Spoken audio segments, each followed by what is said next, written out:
বিশ্বকবিকে শ্রদ্ধাঞ্জলি জানিয়ে আমার গুরুমা স্বর্গীয়া গোপা চক্রবর্তীর লেখা একটি কবিতা পাঠ করতে চলেছি। কবিতাটির নাম কবিগুরু তোমায় প্রণাম। বসন্ত এসেছে, কোকিলের কুহুতানি, আকাশ বাতাস মুখরিত। সদ্য ফোটা এক ফুল রবীন্দ্র সুবাসে স্নাত। রবীন্দ্র গান, রবীন্দ্র কাব্য ওর ধ্যান জ্ঞান। চিরাচরিত পঠন পাঠনে ছিল প্রবল অনীহা। মাধ্যমিকে খারাপ নম্বর পাওয়ার অপরাধে সকলে মিলে অত্যন্ত বিশ্রীভাবে তিরস্কৃত করল ওকে। বাবা রেগে বলেই দিলেন, ওই দাড়িওয়ালা বুড়োই তোর মাথা চিবিয়েছে, কি দেবে ও তোকে? ভুগতে তো আমাকেই হবে। মেয়েটি ছুটে এসে বাবাকে জড়িয়ে ধরে বলে, বাবা তুমি চিন্তা করো না, আমার জন্য কাউকে ভুগতে হবে না। দেখো আমি একটা কিছু করবই। কিন্তু কিন্তু কি করবে সে? কি বা হতে পারে? অর্ধ প্রস্ফুটিত ফুলটির অকালে ঝরে যাওয়া ছাড়া বুঝি আর কোনো গতি নেই।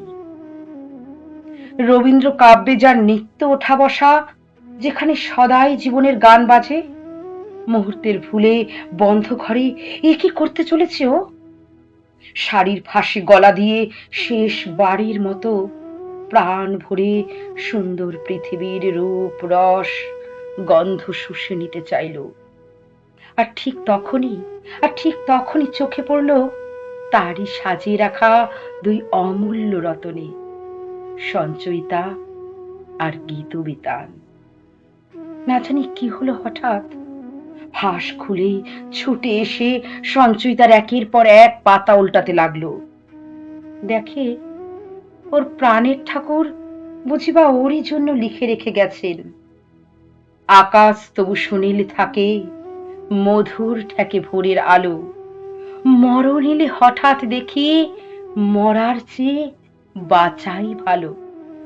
যাহার লাগে চক্ষু বুঝে বহিয়া দিলাম অশ্রু সাগর, তাহারে বাত দিয়াও দেখি বিশ্বভুবন মস্ত ডাগর।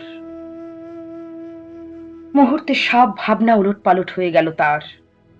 আলোয় আলোয় দু চোখ ভরে উঠল।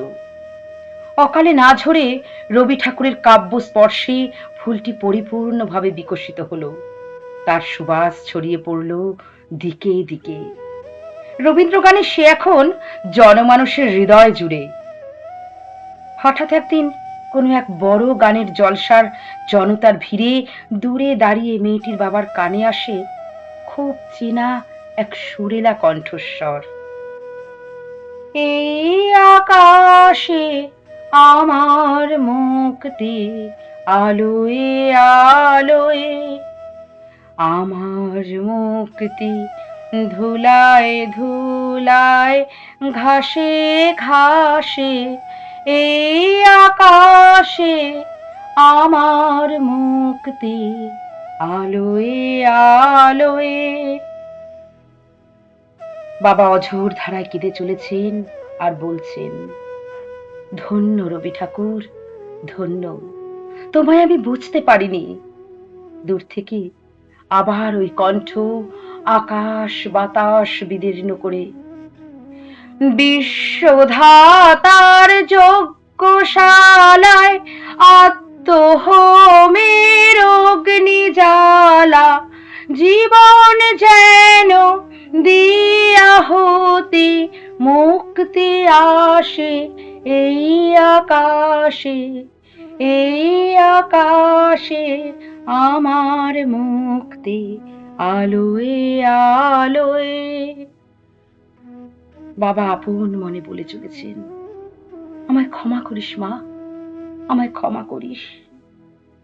ধন্য কবি, ধন্য, তোমায় প্রণাম।